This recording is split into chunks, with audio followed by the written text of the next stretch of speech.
তো প্রদীপবাবু একদম আপনার বক্তব্যের শুরুতেই বললেন আমরা তিনজন এনডিএর একসাথে বসে আছি, এবং সেখান থেকে প্রশ্ন আসছে যে সাধারণ মানুষের মনে কিন্তু একটা পারসেপশন তৈরি হচ্ছে যে আপনারা কি সত্যি একসাথে আছেন। আনন্দ সেটা ঠিক আছে, কিন্তু যেমন কেরালায় হলো না, পশ্চিমবঙ্গে হলো না, আজকে যখন প্রধানমন্ত্রীর নাম কেউ সাজেস্ট করলেন তখন দেখা গেল যে নিজেদের মধ্যে একটা গন্ডগোল হয়েছে, এবং অনেকের পারসেপশন যে নীতিশ রায় সেই জন্যই বেড়ে গেছে, না হতে পারে, আমি কিছুই জানি না এর ভেতরের খবর কি, কিন্তু পারসেপশন মানুষের মনে, এই পারসেপশনে কি কোনো ভ্যালু আছে? আপনারা কি মনে করেন যে মানুষের মনে এই পারসেপশন তৈরি হচ্ছে, না মনে করেন না এরকম কিছু না, সব ঠিকই আছে? এটা আপনার থেকে জানতে চাইছি। দেখুন, ভোটে প্রদীপবাবু, সরি টু ইন্টারাপ্ট, যে এইভাবে কি মনে হয় বিজেপি নরেন্দ্র মোদীর সাথে, বিজেপির সাথে আপনারা যুদ্ধে লড়াই করবেন? না, দেখুন আমি বলি, ইন্ডিয়া একটা কনসেপ্ট, পলিটিক্যাল কনসেপ্ট। সেখানে অনেকগুলো দলকে নিয়ে আসা হয়েছে, কোনোটি আঞ্চলিক দল, কোনোটা ন্যাশনাল পার্টি।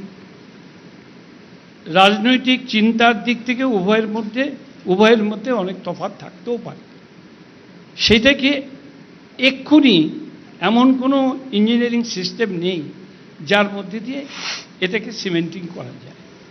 সেই জন্য অপেক্ষা করতে হবে। অপেক্ষা করার দুটো পদ্ধতি। একটা পদ্ধতি হচ্ছে ভোটের আগে ইউনাইটেড হয়ে যাওয়া, আরেকটা হচ্ছে ভোটের পরে ইউনাইটেড হওয়া।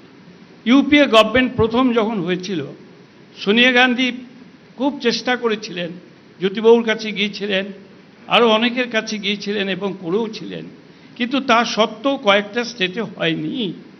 কিন্তু নির্বাচনের পরে ইউপিএ তৈরি হয়ে নতুন করে সরকার তৈরি হয়েছিল। সুতরাং আজকে আমরা যে ইন্ডিয়ার গল্পটা বলছি, কথাটা বলছি, এই পারসেপশন হওয়ার কোনো কারণ নেই যে এইটা এই মুহূর্তে ভেঙে চুরমার হয়ে যাবে। এটা ভবিষ্যতে কি অঙ্ক নেবে সেটা আপনি এই মুহূর্তে বলতে পারবো না।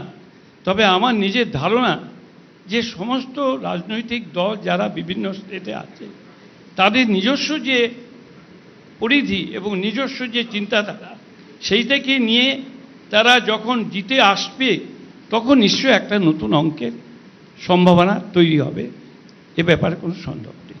বেশ, ধন্যবাদ। সত্যজিৎ সেন। আমার প্রশ্ন